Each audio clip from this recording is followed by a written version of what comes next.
Hey guys, it's Arjorie. Welcome to episode 6 of Why We Do the Work. Again, I would like to give you a trigger warning. This podcast is about cancer, and I will be mentioning cancer quite a bit in this episode. And also, as a reminder, this show is based out of Eugene, Oregon, and it came about because my child got sick with cancer while living in a heavily industrial area as she was growing up. So that being West Eugene. And there was where there was a wood treatment plant that is no longer in operation called J.H. Baxter is located. So again, this podcast is based out of Eugene, Oregon, and we talk about cancer quite a bit. And that's just your trigger warning there. Thank you.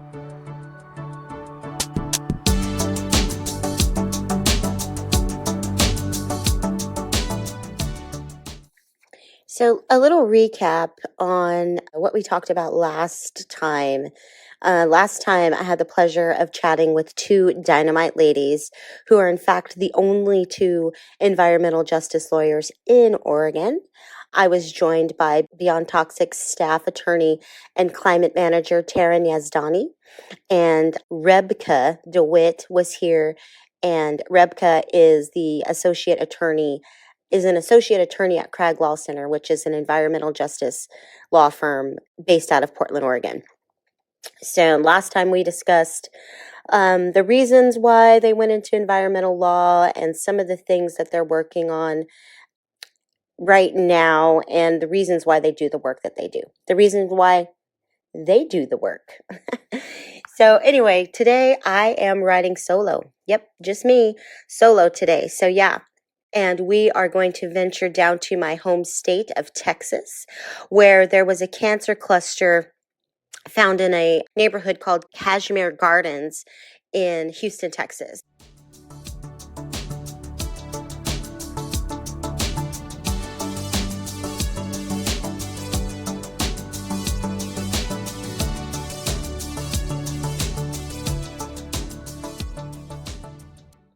So, who does Houston think caused this cancer cluster?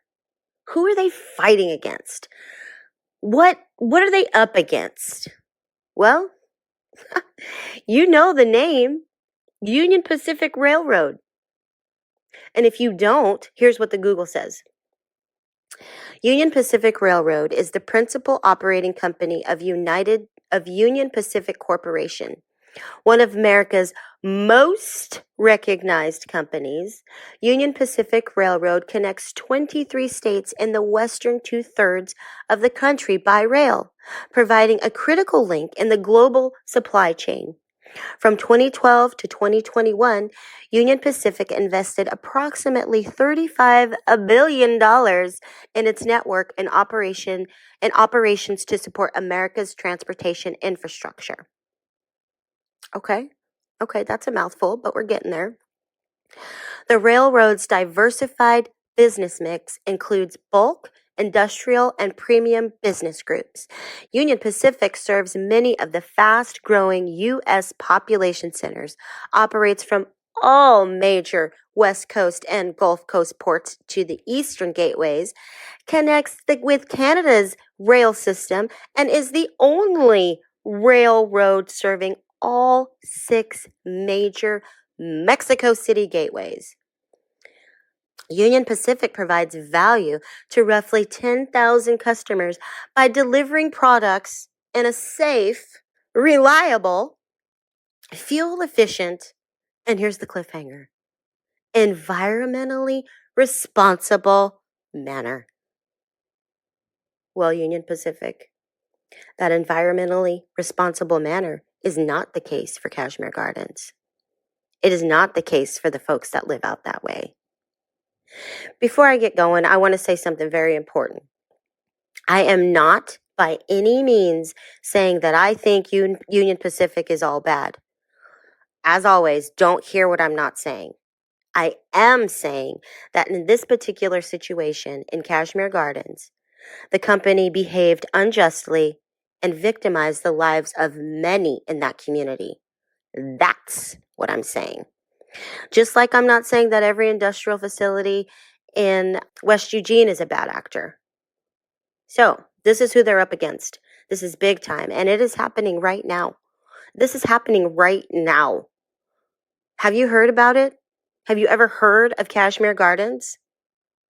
Well, that's why I'm here to tell. To take off those rose colored glasses and see the lives of people being impacted by facilities like J.H. Baxter and Kashmere Gardens. And in Kashmere Gardens' case, Union Pacific.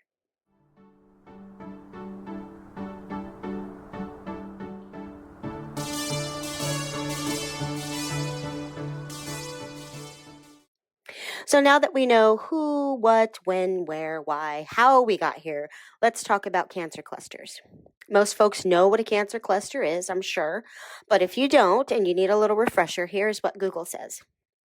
As per the CDC, a cancer cluster is a greater than expected number of cancer cases that occurs within people in a geographic area over a period of time.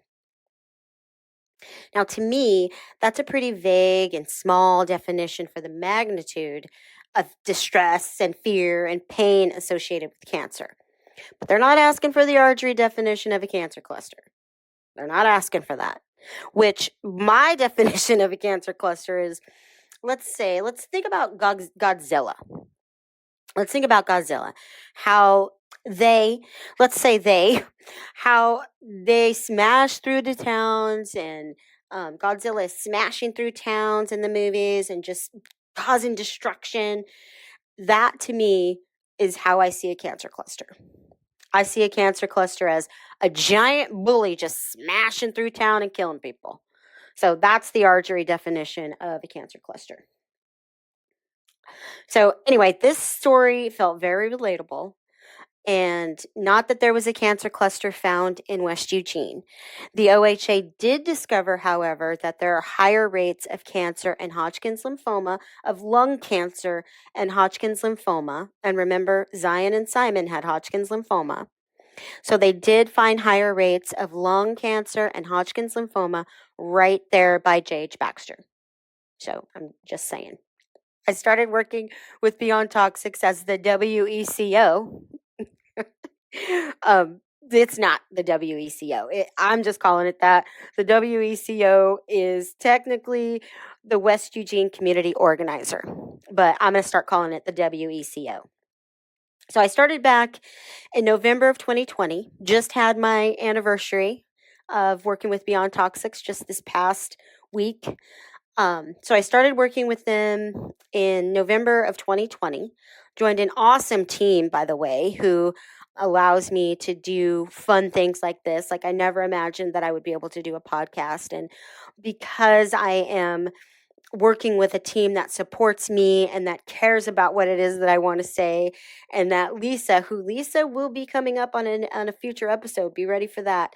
Lisa, as I've said before, is the executive director of Beyond Toxics, and she has allowed me to do this podcast. But there are many great things that Beyond Toxics is doing, and you can find us at beyondtoxics.org. And if you look on there, you can see everything that's going on with the other folks that are working with Beyond Toxics, how our work sort of blends together, and what an awesome organization Beyond Toxics is. So again, that's beyondtoxics.org, and you can check out what all is going on with Beyond Toxics and the rest of the team. So I started working as the WECO back in November of 2020. And then fast forward to January of 2020, a whole lot of stuff happened in between that. But fast forward to January of 2020, the DEQ, which is the Department of Environmental Quality, released information that they found high levels of dioxin in homes near J.H. Baxter. And all this came about, and they shut down. They shut down essentially with the skeleton crew that still works there. They shut down on, get this, here's a little karma chameleon, a little karma here. They shut down on January 31st, which is Zion's birthday. So J.H. Baxter closed down January 31st of 2022, which is Zion's birthday. So delivering a little bit of that karma chameleon. Okay, anyway, sorry for the rant. They initially took samples from 8 homes. where they found and detected dioxin in the soil. And since then, there have been many homes that have had their soil sampled. So then we're going to fast forward to September 20th of 2022. 8 months later, the DEQ released a release to explain their tentative plans for cleaning up the yards next to J.H. Baxter. And they found that the contamination had spread further than the initial homes that they had tested. So they had to step out and check other lawns and yards and homes to see how far the contamination had spread. And it spread further than they imagined. So here we are.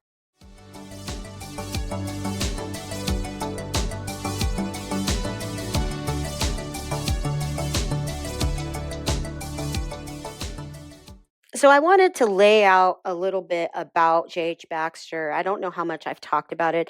I wanted to lay out a little bit about J.H. Baxter and the contamination in the community before I jumped into talking about Kashmere Gardens. So this story was really relatable to me because they found dioxin in the properties of residents. I found this relatable because here it is, this BIPOC community, this community in West Eugene are having the same sort of thing happening to them at the same time. So in Kashmere Gardens, you'll find single family homes. In Kashmere Gardens case, a lot of them have large yards, which is not good to have it contaminated, to have this large yard contaminated in Kashmere Gardens. And so Kashmere Gardens is between an industrial area and a rail corridor. And that sounds a lot like West Eugene to me. So they are an industrial area around a rail corridor, and it reminds me of West Eugene. So I got all this information off of some articles that I read and YouTube videos that I watched. And to the best of my ability, I want to make sure that I'm telling everybody's story correctly. So, to the best of my ability, I will be telling you what I've learned.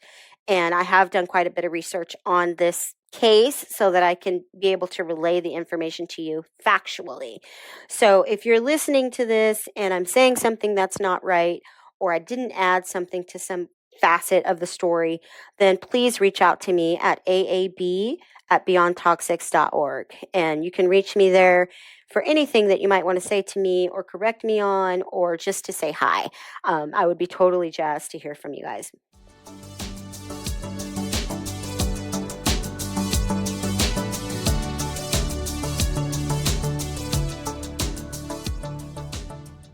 So, story starts off with Arjorie West, and she's a community member of Kashmere Gardens.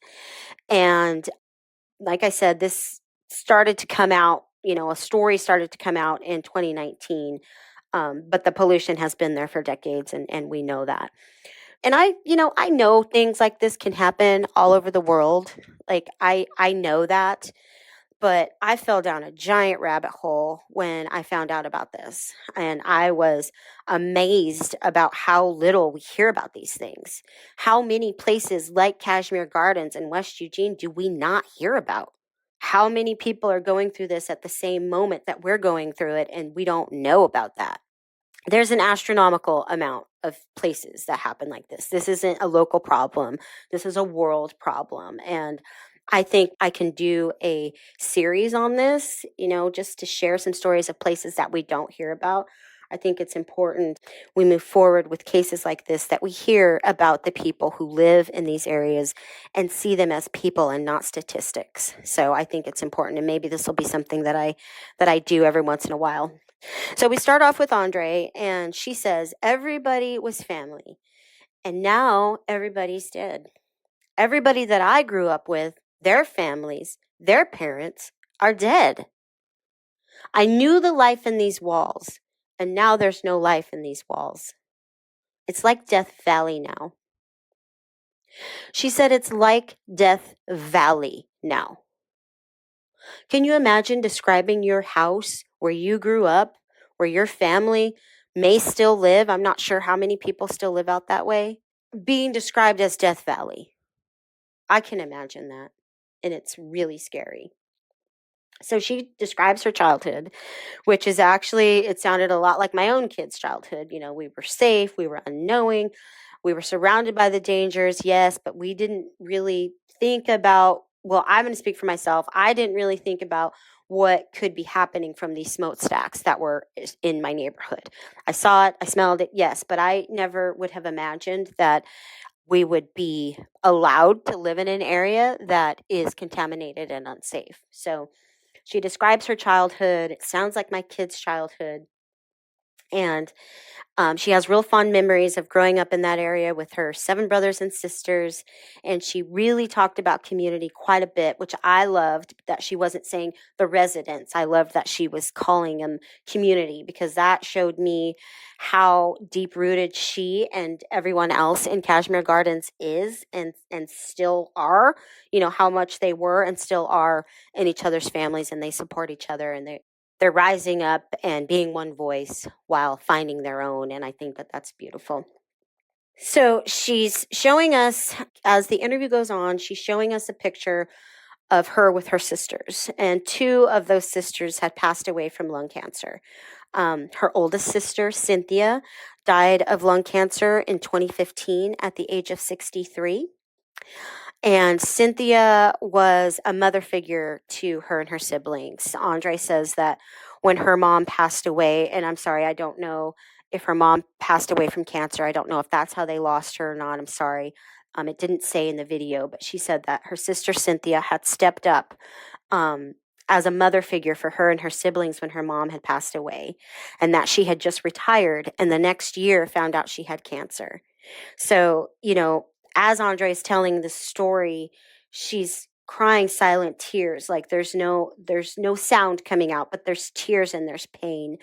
And she's crying those silent tears as she spoke about her siblings. And it was a strong, silent cry. And I know that cry. I know that strong cry. I know tears just falling out of your eyes without you trying to have them be there. I know that. And I felt that silent pain for her. I felt that cry. I mean, she lost her second mom. She lost her mom, and then she lost her second mom, and that, you know, that's not fair. She also lost her sister Carolyn, and Carolyn died from lung cancer 2 years after Cynthia died.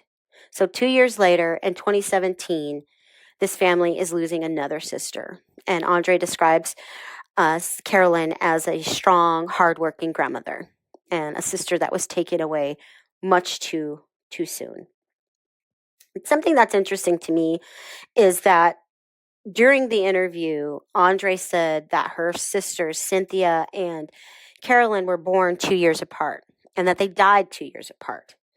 And I, you know, my mind was like, oh, what? And so I was thinking that for me, I want to do a deep dive down some of those rabbit holes to see how exposure to certain contaminants as a child can manifest in your older age. Maybe they play no role at all, and maybe during my course as the WECO, maybe during my time as the West Eugene community organizer, I learned about some things that could happen as you age, you know, being exposed to contaminants, but I don't remember. So, and I'm not a scientist, so maybe it doesn't play a role at all, but I'll look into that and I'll let you all know in another episode what I found out. So she goes on and she says, my sisters were not smokers. And for both of them to get lung cancer, and my heart dropped when I heard her voice crack and say, for both of them to get lung cancer, they weren't smokers. And when she said that, do you know how, and do you know what flashed in my mind? Like big giant letters. This triggered my environmental racism alarm loud and clear. And so, what I have perceived working in this environmental justice genre, if you will, in my perception, if you are from a low income area or a BIPOC community, you have a greater chance of being a smoker. It's like they're saying, oh, hell, they did it to themselves, smoking those cigs. That's what made them sick. They were smoking cigarettes. It wasn't the environment.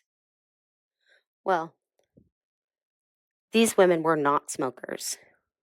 These women, Carolyn and Cynthia, were lost to their families and were victims to environmental racism. They lost their lives, and their families lost them forever because their cries were ignored.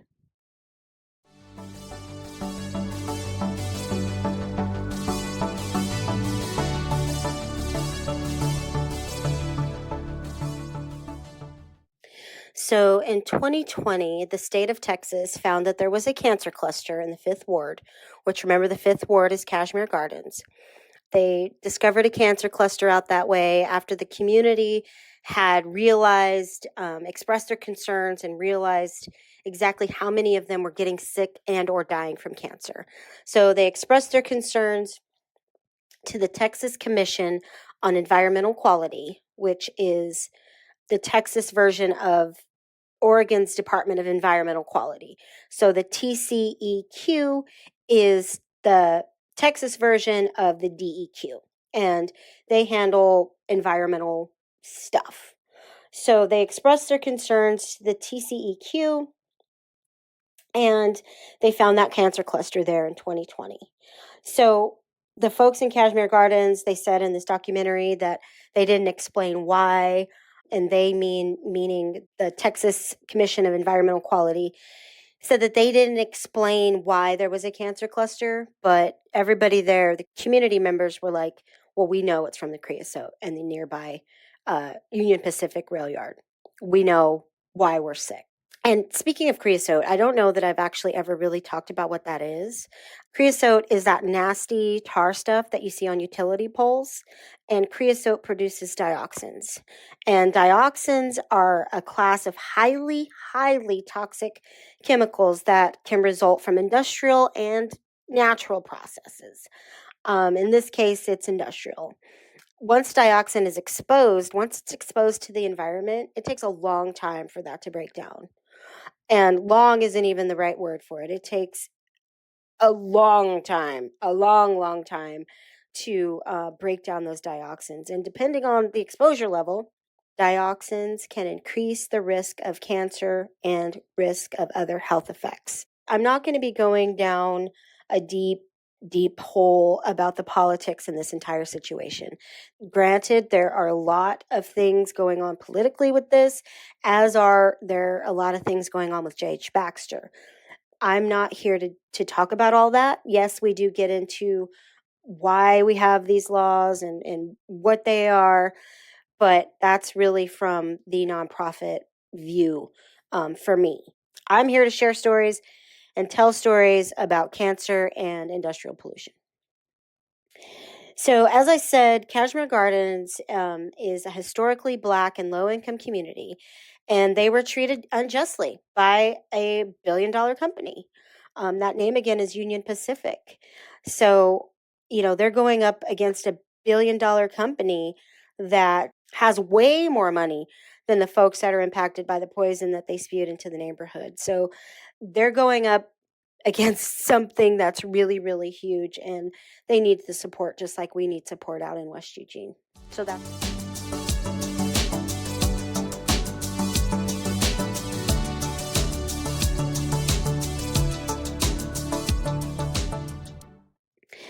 So we're in Kashmere Gardens, where in July of 2022, the city of Houston released the findings of dioxin. They released that they found dioxin in the neighborhood. So the dioxin is found in the yards, and there's a whole big thing that blew up while I was doing the research for this. As I was diving down deep into those rabbit holes, I found a news article.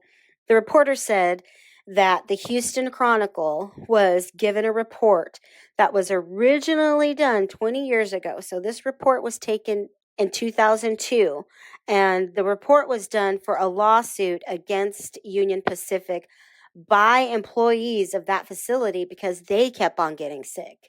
So employees start a lawsuit against Union Pacific in 2002.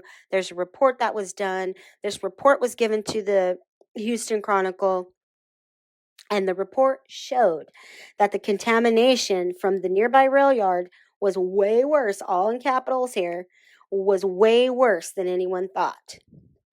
So here we go, the reporter saying, for years, we thought that the creosote was the main offender that seeped into the soil and groundwater. But that report showed that creosote, other cancer-causing agents, and also revealed that the rail yard off Liberty Road, which is in Kashmere Gardens, that rail yard, in addition to creosote and other cancer-causing agents, also used a concoction of deadly poisons referred to as a creosote extender.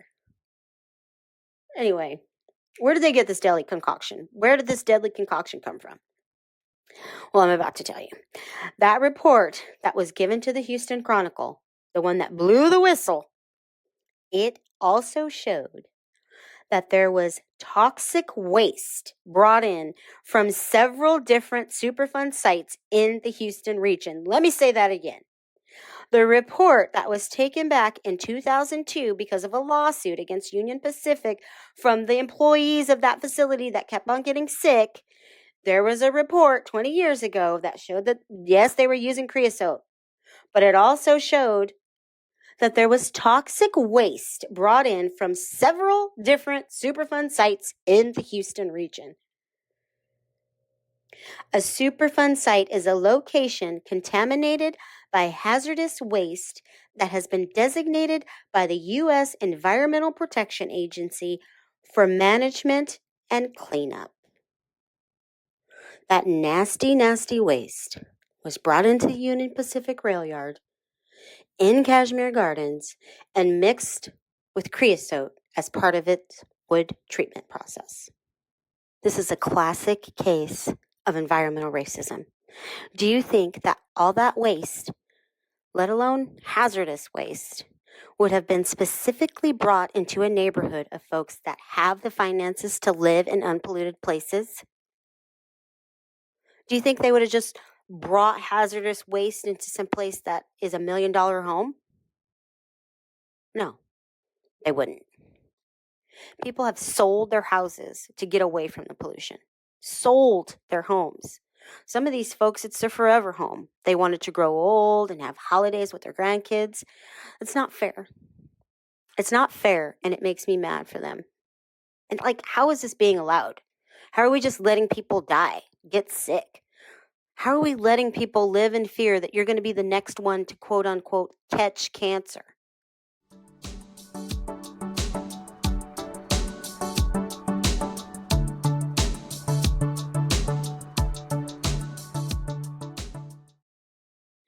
Union Pacific made $6 billion in profits in 2019. 2019 is when the cat was let out of the bag. How many lives do you think could have been saved with $6 billion? This is where it gets hot. A town hall meeting was organized by Congresswoman Sheila Jackson Lee, who had asked the state to study the cancer clusters in Kashmere Gardens back in 2019. She gets this meeting organized to support Kashmere Gardens after the news. This is after the cancer cluster news was released. It was a packed house, wall to wall, seat to seat. Everybody was there to hear what was going to happen. And when I say that this house was packed, it was packed with scared, angry, confused community members. This is one of my main goals, to have a packed house of community members riled up and ready to roar at the folks who threatened us and our families' lives. Oh, and guess who brought her energy to the We're Not Having It party? Miss Erin Brockovich. She was there to support Kashmere Gardens. How awesome is that? One of the things Erin asked when she was there up on the stage, she asked the crowd, who in here has cancer or knows someone who has cancer? Over half the crowd stood up. Half the crowd. And like I said, it was packed. It was packed in there. A Union Pacific rep was there, and she left before anyone could ask her any questions.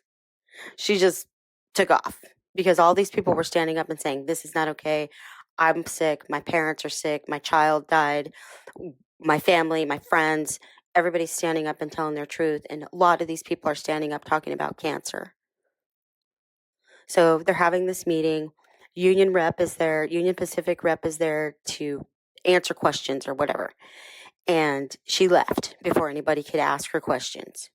So the interviewer wasn't going to let her off that easily. So he called her up and he asked her if the handful of people that are still living in Kashmere Gardens, if they were to talk to her, if she would tell them whether or not it was safe to live in their homes.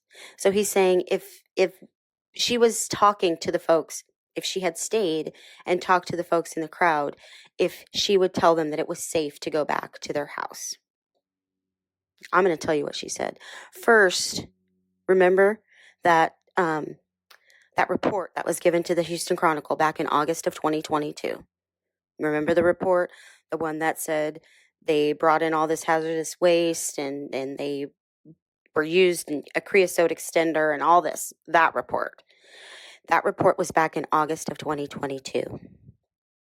This meeting that I'm talking about, where the Union Pacific rep was there and left before anybody could ask her any questions, was in January of 2022. 7 months before the Houston Chronicle article came out. This is what she said. She said, we capped the site. We removed the dirt. We made sure that there was no well water. So there's no way, there's no connection between impacted soil and water and the residents in that neighborhood. Well, that left me scratching my head. That left me scratching my head because clearly I remember the news story that I saw from August of 2020 that says the pollution was way worse than anybody thought. And that lady, the Union Pacific rep, is saying at this meeting in January of 2020 that they didn't have anything to do with the contamination. What? Make it make sense. Make it make sense. So you're going to tell me that you're going to tell families that you're not responsible. Someone whose 80-year-old dad was diagnosed with cancer and died 2 months later, you're going to try to make her believe you? You're going to try to make her believe that you didn't have anything to do with it when the cat was let out of the bag in August of 2022 that said the contamination was way worse than anybody thought? Yeah, they're not going to believe you because they've lost trust. Think about that. Trying to gaslight an entire neighborhood into thinking that things aren't that bad. So what are they going to do about it? What are we going to do about this situation that's going on in Kashmere Gardens? Well, on July 27th of 2022, this was a month before the way worse than we thought report. Remember that report? July 27th of 2022, a group of elected officials, along with the city lawyer, held a press conference about Kashmere Gardens. How powerful is that? At the behest of the community, the big dog stepped in and said, wait, what? So the elected officials have band together to support the community of Kashmere Gardens. They are all coming together to support this community because these people stood up for themselves, for their families and their neighbors, and they said, we are not having it.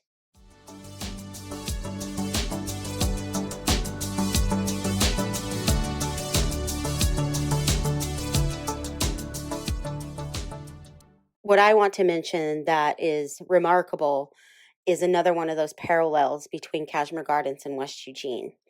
So I'm the member of a city group. I'm a member of a group of city, state, and community members who have united together to get this, who have united together to put an action plan for the West Eugene community.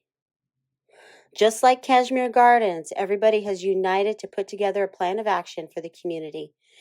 West Eugene, along with the city, state, and community members, have united to put together a plan of action for the West Eugene community.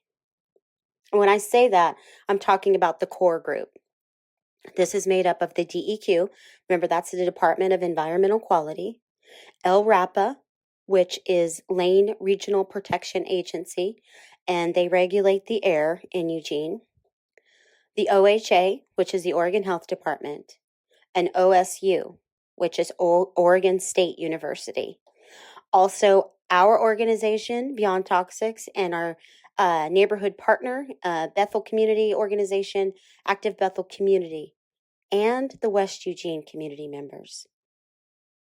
So all those groups, this is the first time that this is happening in Oregon. For all of these groups of regulators and community members to come together to put together a plan of action for the West Eugene community is the first time that this has happened in Oregon. Just like in Houston, it's the first time that all of those groups have band together to put together a plan of action for the community of Kashmere Gardens. So they ended up making up a core group of their own, and they didn't even know it. Like, they've made up this core group of folks that they're just not calling it a core group, but it is. So as of July 27th, 2022, the TCEQ, remember that's the Texas Commission of Environmental Quality, they regulate the environment for Texas. The TCEQ issued Union Pacific a quote-unquote weak action plan. I should mention that there's a class action lawsuit against Union Pacific going on with the city and some of the Kashmere Garden folks. I just want to put that out there. Houston's mayor, Mayor Sylvester Turner, in addition to saying that Union Pacific has a weak cleanup plan, he also said, since the class action lawsuit, we need to issue a stronger and more direct cleanup plan. He also said that he would be going back and demanding that the evidence shows there needs to be a stronger cleanup plan. So he's prepared, Mayor Turner is prepared to go to bat for Kashmere Gardens and say that he's demanding that the evidence shows there needs to be a stronger cleanup plan at the Union Pacific site and the site of the homes right there next to the rail yard. This elected official, he spoke up and he said, the federal court has more authority than the TCEQ. He's saying that the TCEQ, yes, they regulate the environment and such in Texas, but the big dogs, the federal court, has more authority. So he went on to say that this situation is a whole different process, and it's basically a clean slate, that they can go into the court, lay it all out, and if they're successful and convince the judge at that point can order anything, most anything that they feel is appropriate. So the judge could order most anything that they felt was appropriate. That this is a very unusual circumstance and that it should not be taken lightly, and it merits this type of action. So this guy is saying that, yes, there is something going on. Yes, we took it to the top. Yes, the judge is able to order most anything that they feel appropriate, and that this situation is unusual and the circumstances should not be taken lightly, and they merit this type of action.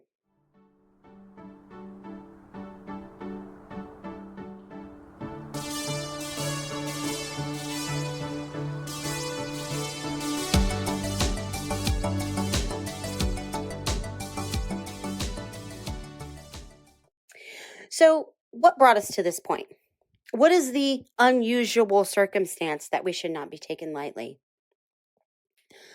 First, get this. Union Pacific is only removing the contaminants that are closest to the surface and leaving the rest behind. Yeah, you heard that right. Union Pacific is only removing, as of July 27th, 2022, okay, like I said, this case is evolving. But as of July 27th, 2022, Union Pacific is only removing the contaminants that are closest to the surface, and they're leaving the rest behind.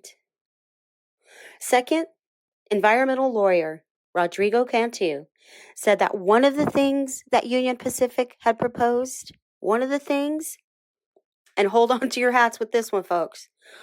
One of the things that Union Pacific had proposed was to just wait and see. Are you kidding me?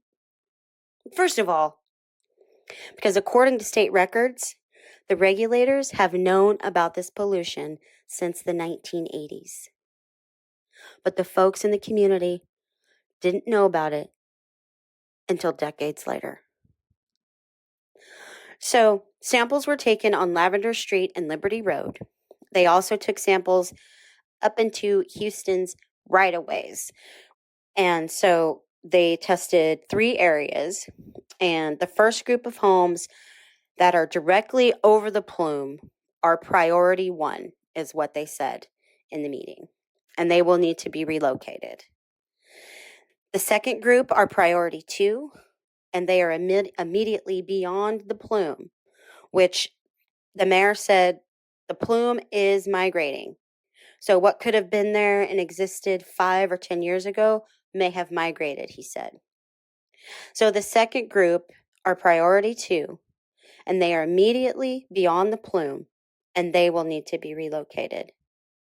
Now, when he said that they need to be relocated, I'm not sure if he meant permanently or if they think the property can be salvaged and they are going to relocate folks while they're doing the cleanup. I'm not sure, but he did say that they needed to be relocated.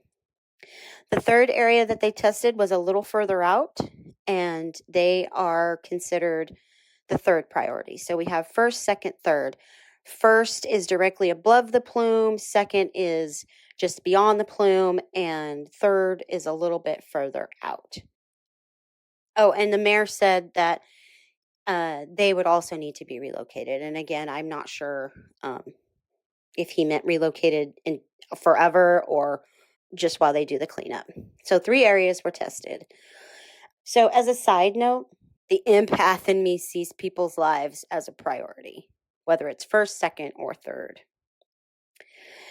So Houston's mayor says they're looking for different areas of funding and have been doing some inside work on utilizing various resources to provide some relief to these impacted families.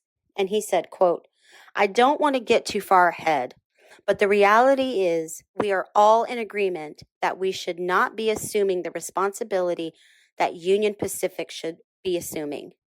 Union Pacific should not just be sitting on the fence when it's their creosote that has created these problems.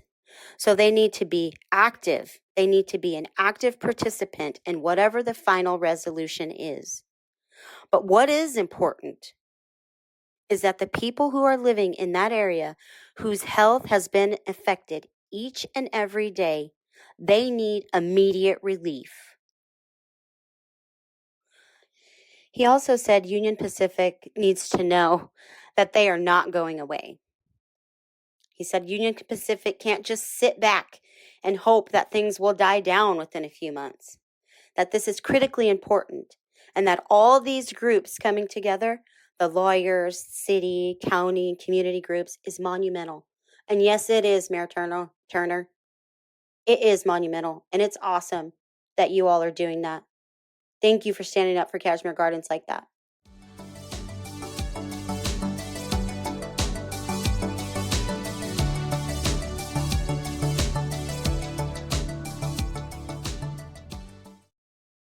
So the city of Houston is ready to take legal action against Union Pacific, and they are not going away.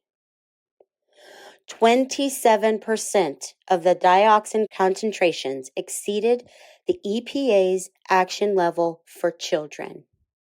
Exceeded the EPA's action level for children. So as I close out, and one thing that was loud and clear to me was how many lives would have been saved if we had a public health overlay zone. Remember that from the last episode with Taryn and Repka? A public health overlay zone with that quarter-mile buffer between industrial areas and people, be that home, schools, parks, etc. If every state had something like that, if every state had a buffer zone like that in place, we can help avoid situations like what's happening in Kashmere Gardens and in West Eugene. It's not that big of an ask. Folks deserve the right to clean air, water, and soil where we live. That's basic, and we all have the right to that. So, again, I am Arjorie, your host. Thank you, everyone, for joining me today on this solo ride of Why We Do the Work, and I hope you join me next time. Bye-bye.